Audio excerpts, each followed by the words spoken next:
باز لە دیجیتال ئارتەکەین ڕەنگە ئێمە زۆربەی زۆرمان بابەتەکان و لایەنەکانی تری هوەری تا ڕادەیەک شارەزا بین لی بەڵام ئێمە ئەمڕۆ گفتوگویەک لەسەر دیجیتال ئارتەکەین با بزانین کە ئەوترێ دیجیتال ئارت مەبەستمان لی چییە ئەو بابەتە هوەریانەی کە لەم لەژێر ئەم ناوایە جێگیان ئەبێتەوە بە شێوازێکی گشتی خۆیان لە چیا ئەبینەوە گفتوگویەکی چڕوپڕ لەسەر ئەو میوانەمان لەگەڵ ئەو میوانەمانەکەین کە لەگەڵمان ئامادەیە لەسەر ئەم بابەتە هەوڵە دێن کە باسێک لەوە بکەین کە چۆن ئەتوانێت لە ڕێگەی کارە هوەریەکانەوە گرنگی تەواو بە کللتوری نەتەوەکەی خۆی بدات هەوڵ بدا ئەو کارە هوەریانەی کە دروستیەکە پەیوەست بێ بە کارە کللتوریەکانی خۆمانەوە واتە پەیوەستی کاتەوە بۆ کارانی کە تایبەتمەندین بۆ وڵاتەکەی خۆمان ئێمە گفتوگویەکی چڕوپڕ لەسەر تەواوی ئەم بابەتەکەین بە میوانداری بەڕێز سۆنیا ئەحمەد کە بەڕێزیان ماستەریان هەیە لە هوەرە و ئێستا لەگەڵمان ئامادێ خاتو سۆنیا سڵاو لە بێتەوە بکاتە بەخێر بی سەرچاو با دەستپێک لە پێناسە یاخود باسێکی دیجیتال ئارتەوە دەست پێ بکەین ئەگەر بۆمان ڕوونکەیتەوە با شێوازێکی گشتی مەبەستمان چییە کە ئەڵێن دیجیتال ئارت دیجیتال ئارت یعنی ڕسمی ئەلکترۆنی ئەو ڕسمایی لە بەبوونەی تەکنەلۆجیا دروستکراوە ئەلکترۆنیە یعنی هیچ حەقێکی بەسەر بۆیە و کەنڤەسۆم شتانەوە نییە لە ناو کۆمپیوتەرا دروستکرا یان لەسەر شاشەی موبایل دروستکرا لە ڕێگەی سکرینەوە ئەمە دیجیتال ئارتە چی وای لە تۆ کرد کە بیت لەوە بکەیتەوە کە زیاتر لەم مەجالەیە قوڵ ببیتەوە بێگومان بەشەکانی تری هوەر وەک ئێستا ئاماژەت پێکرد وێنە کێشان هەیە لە ڕێگەی دەست و پەنجەکان و بۆیەوە بابەتی تری هەیە بەڵام چی وای لە تۆ کرد کە حەز بکەیت کە وێنەکانت لە ڕێگەی کۆمپیوتەریەوە بێت قوڵ ببیتەوە زیاتر لەم بابەت کاری هوەری دەستم زۆرە بەڵام حەزمە کرد گۆڕانکاریەک ببینم تیا کۆمەڵێ ئیشی ئلکترۆنی بکەم لەبەر ئێستا گەنجەکان زۆر خەریکین ئەشمەویست خۆمی پێ بناسێ مشتەکە چۆن بەکارێت چۆن نەتوانم عملی لەگەڵ بکەم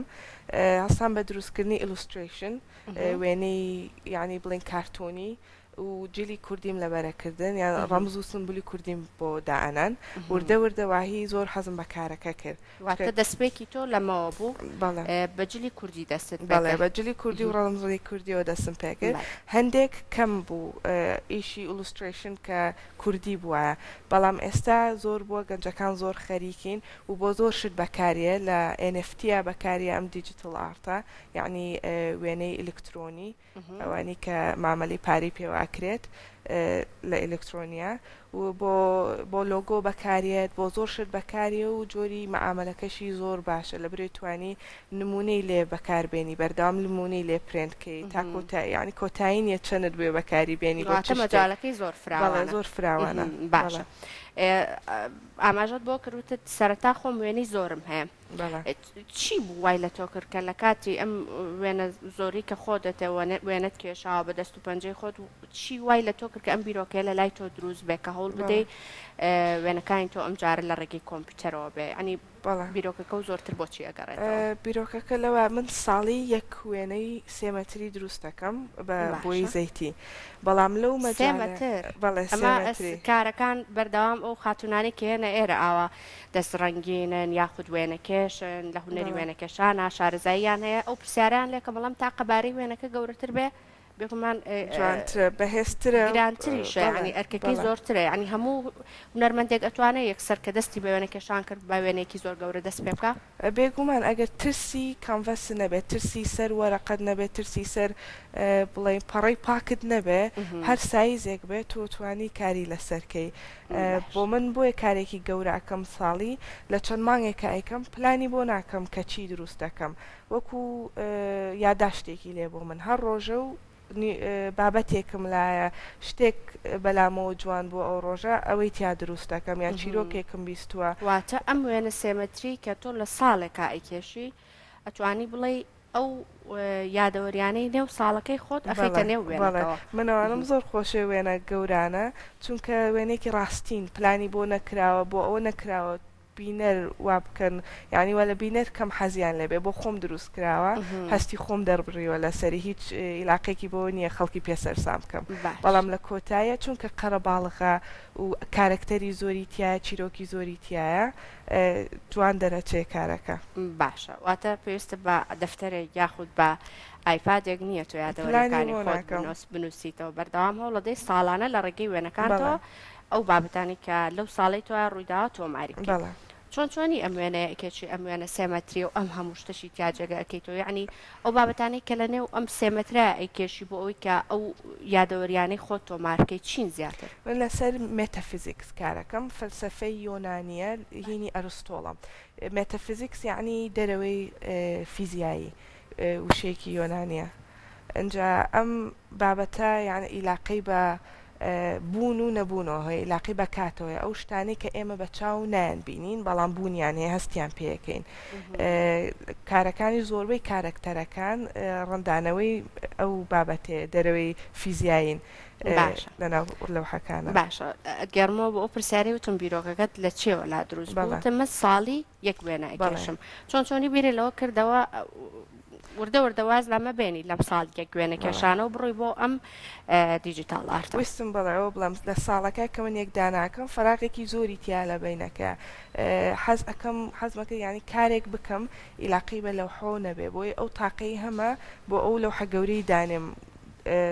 لەوحەی کە بەکاری نێنمی بچووکتر بۆیە دەستم کرد بە دیجیتال ئارت لەو بینە کاری دیجیتالمە کرد.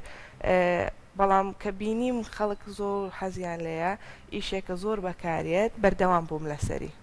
زۆر باشە جا ئێستا هەنێک لە کارەکانشت هەر لە شاشەکەەوە ئەڕوات ئەگەر حەز بکەی ئاماژە بە هەرێکێک لەو کارانت بکەی خاتوو. ئەمە کاری NFTە ئەمە لە ئەلکترۆنایە ئەکڕێت و بەکارێنێ وەکو پارە. کاری ئەوە سلف پۆتریتە ینی ڕسمی خۆمە. باشەواتە هیچ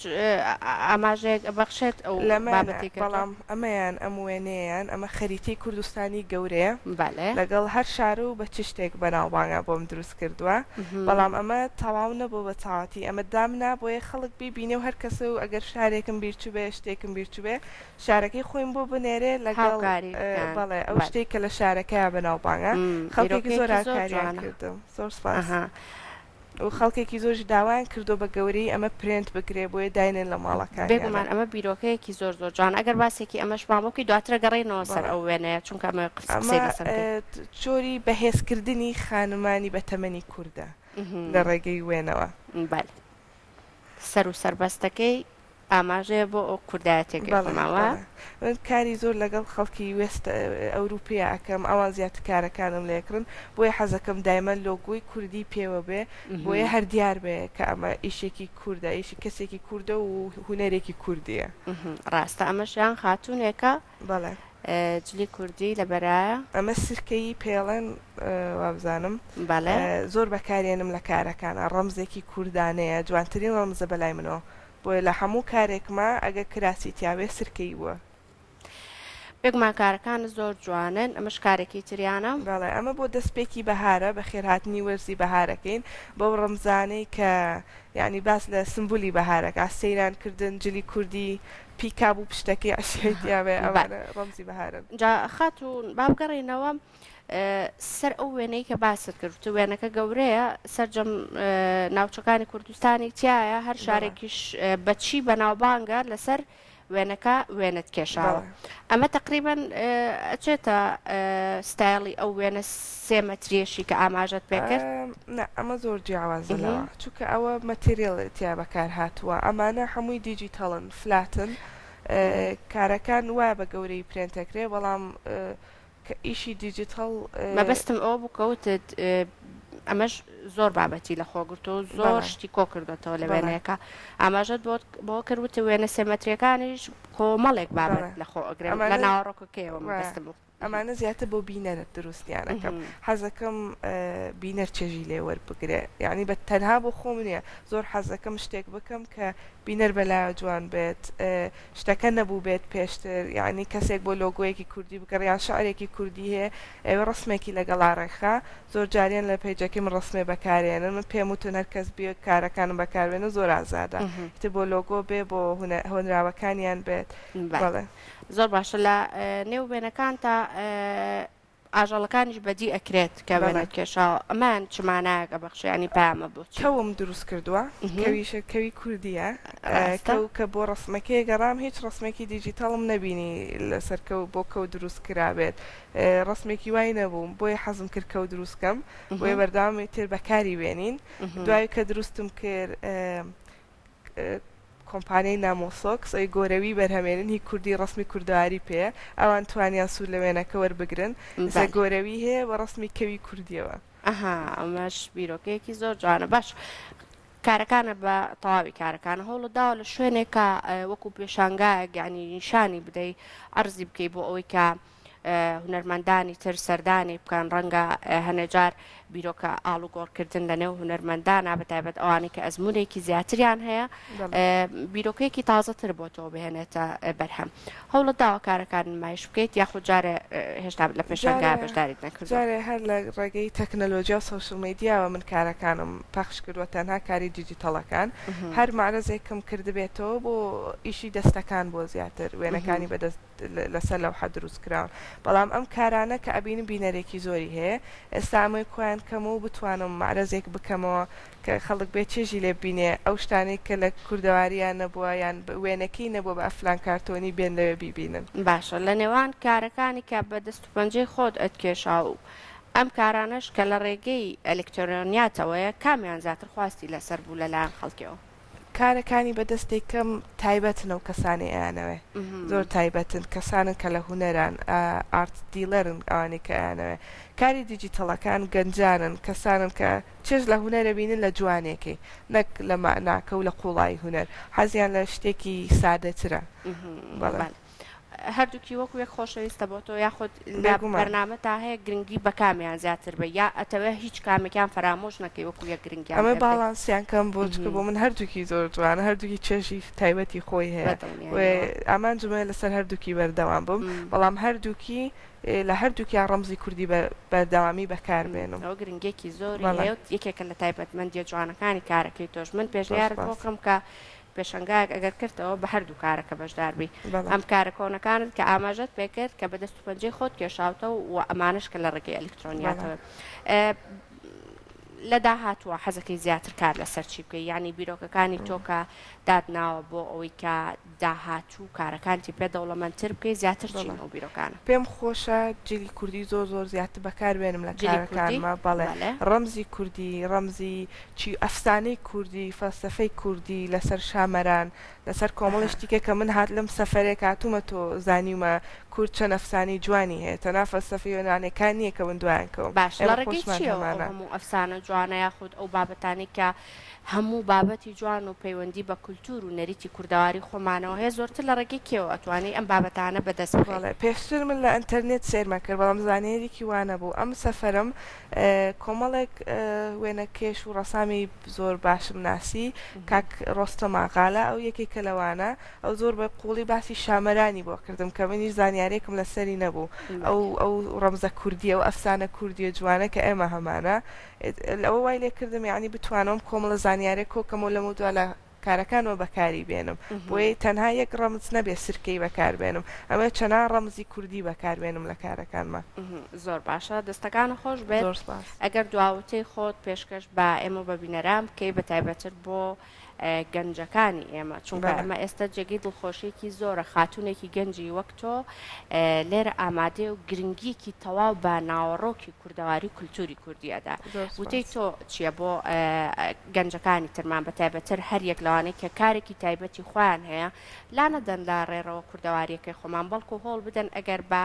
پارچەیەکیش بێ هەڵ بدەن کە کولتوری کوردەواری خۆمان زیندوو بکەنەوە من زۆر یەکەم شتەمەوە ئەوە بڵێم کە